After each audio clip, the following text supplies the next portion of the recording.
And it was surreal. I mean, I was only in third grade, but my mother kept talking about it, and my parents kept talking about it. It's one of the few times I ever saw my father cry.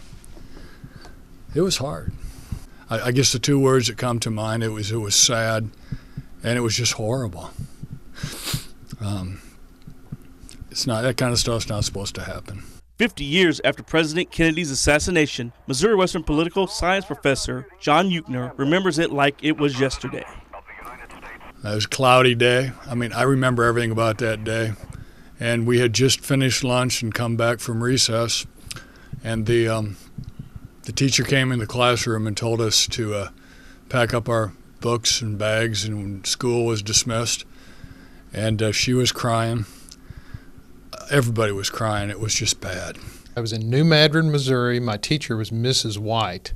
Someone came to the door to talk to her, pulled her out in the hallway, and I remember that look on her face standing out in the hallway, kind of that gasp.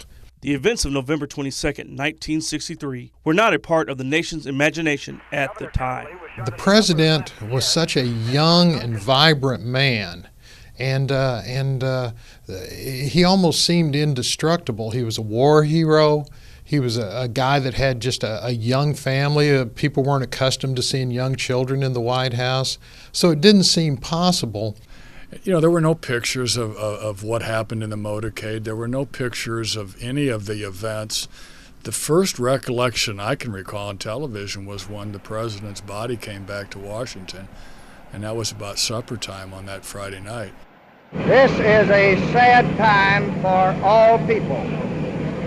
We have suffered a loss that cannot be weighed. I've heard people that were older than I that were alive then saying it was just unthinkable that someone would kill a president of the United States in cold blood. I mean, it's just unthinkable. Buried their beloved leader.